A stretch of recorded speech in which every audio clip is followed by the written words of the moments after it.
Hi, I'm Elise Dijon, and you're listening to Southern Miss Today. It's about noon on Wednesday, April 22nd. Today we will have musical entertainment from Mr. Chris Hartfield, but right now we're going to kick the show off with Miss Sarah Bell from the Spectrum Center. Hi, Sarah. How are you? I'm doing great. How are you? I'm doing well. I'm so happy that you're here. So today we're going to be talking about the Spectrum Center and a few events that you guys are planning. One in particular is a Unite Marriage Vigil that will be taking place on Sunday, April 26th at 6 p.m. at the Spectrum Center, right? Yes. Tell us a little bit about your role at the Spectrum Center and how this event came to be. Well, I was one of the original founders. We founded the Spectrum Center in May of 2014. We are a nonprofit LGBTQ plus community center, and our mission statement is to be a resource and advocate for LGBTQ residents of Hattiesburg and the surrounding areas.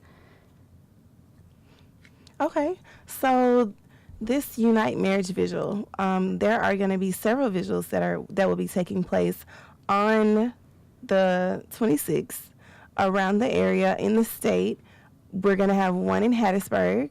There's going to be one in Biloxi, one in Oxford, and one in Jackson, correct? Yes. So what exactly is a vigil? Tell us a little bit about its purpose and why people should come out and support it. Well, the vigil is going to be a candlelight vigil, so we'll have candles there for everyone to have. There will be 3 guest speakers. One of them will be Brandon Lindeer, who is the pastor of our newly emerging MCC church, which is an open and affirming and radically inclusive church that meets at the Spectrum Center. There will be Harry Harkins, who is the coordinator of the HRC Mississippi group. There is also going to be Constance Gordon, who is a consultant for gender sensitivity and things along that nature, workplace sensitivity and things like that. But mainly the vigil is going to give people a chance to stand in solidarity with hundreds of organizations and thousands of individuals in support of marriage equality. Vigils are going to be taking place in New York and California and Michigan and Florida and Alabama and Alaska. So this is just a chance for people to come out and show their support and reflect on what it means to them for marriage equality to be nationwide. I know a lot of the times when we think about issues with marriage equality, we don't always think that we're directly affected by that. But I'm pretty sure that in every household, in every friendship or relationship between those individuals or among those individuals, there are a plethora of people in our families or just that we know in passing that are directly affected by these issues that are going on. And I think it's a really great thing that you guys are bringing awareness to it. And you guys operate as a volunteer center, correct? We are volunteer right now. We do aspire to one day have some staff at the Spectrum Center, but right now we are strictly volunteer.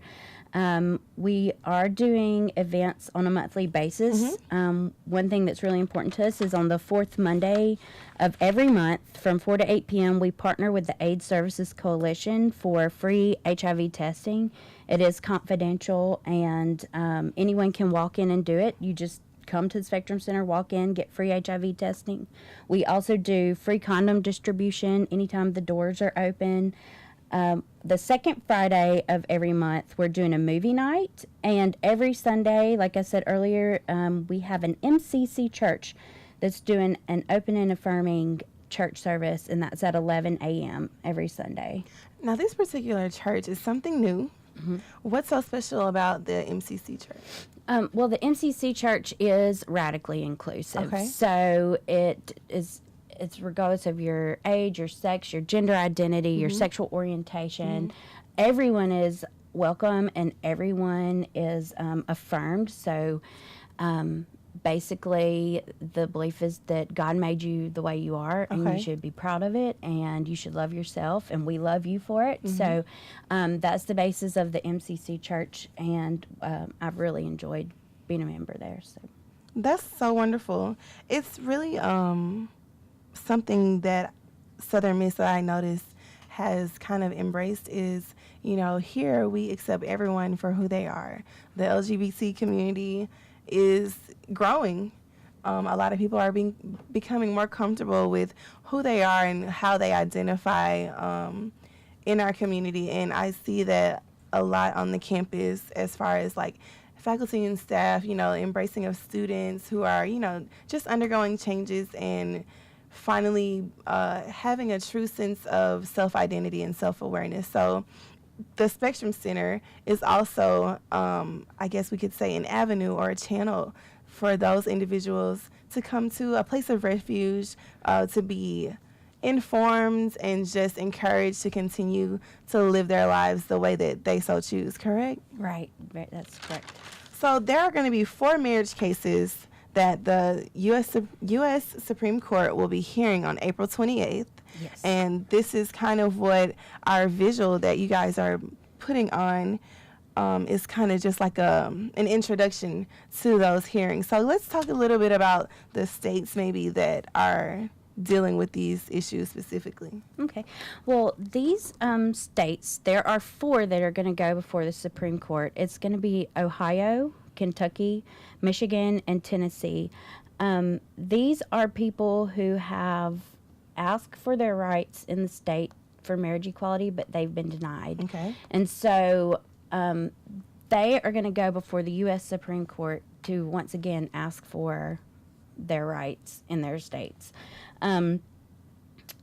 So it's going to be basically really important. The reason why it's so important is because in the end, these cases will likely end in a nationwide ruling for freedom to marry. Mm-hmm. So it's either going to be, the Supreme Court justices say there's nationwide freedom to marry now. It's right. not going to be up to states anymore, or, or not. Mm-hmm. So whatever the ruling is, I know that a lot of people this will directly affect, and some people it's not going to directly affect, but they care a great deal about it. Yeah. So there is a lot of anxiety surrounding this decision, and I think the vigil is just going to give people a place to go and basically reflect on what it means to them and give them time to calm their anxieties and give those who it doesn't directly affect but that they care an opportunity to go care for someone that right. it does affect. So it's a wonderful, wonderful platform. And as we mentioned earlier, the hashtag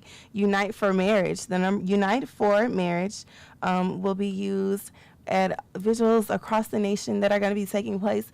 If the Supreme Court decides, that the ruling will be positive for these individuals seeking equality for marriage, how do you think it's going to positively affect the way that we live now?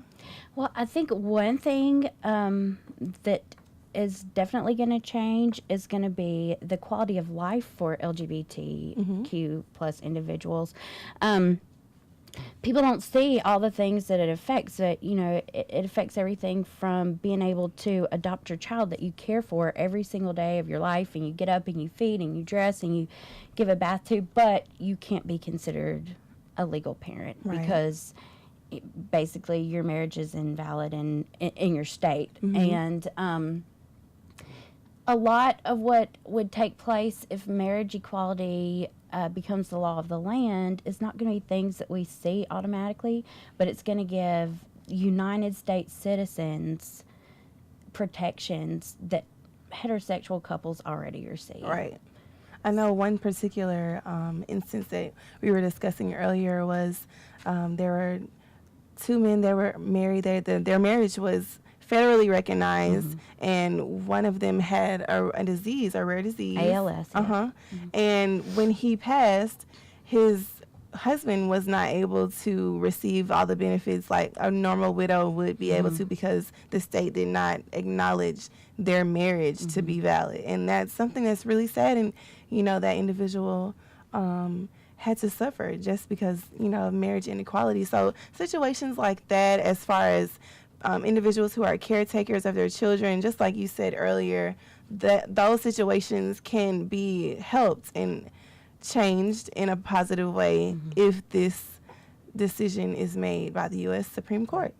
And a lot of people, they do say, well, you could go and you could get legal guardianship, and then you could do this, you could do that. Well, that costs money, and the reality is that a lot of these couples are low income and are basically living in poverty. They don't have money to put towards attorney fees to be able to get these privileges and rights. And marriage is a way that they would be able to get these just like any heterosexual couple would be able to get the rights and benefits. Well, we will be anxiously waiting and anticipating the ruling of the Supreme Court come April 28th. And of course, once again, we do want to mention to go out and support the Unite Marriage Vigil that will be taking place on Sunday, April 26th at 6 p.m. at the Spectrum Center. And the location for that is 210 South 25th Avenue here in Hattiesburg, Mississippi. Well, Sarah, we're going to put all of this information on our Facebook page. I do want to make mention of the social media sites and networks that the Spectrum Center here has. You guys have a website. It is www.thespectrumcenterms.org. On Facebook, you may be founded with the Spectrum Center. Just type that into the search engine. On Twitter, the Spectrum CTRMS. And on Instagram, the Spectrum Center. And for those individuals who are looking and are interested in partnering with you guys or volunteering with the Spectrum Center, Sarah has suggested that the most efficient way to contact her or a staff member at the Spectrum Center is to do that on Facebook. So we're going to put all of this information on our own Facebook page. Sarah, thank you so much for being here and enlightening us about this wonderful event. Yes, thank you so much. No problem. Coming up, we have Buzz in the Berg. Right now, I have some music for you. Check out Travel On by the Adam Zoliak Band. We'll be right back with Southern Miss.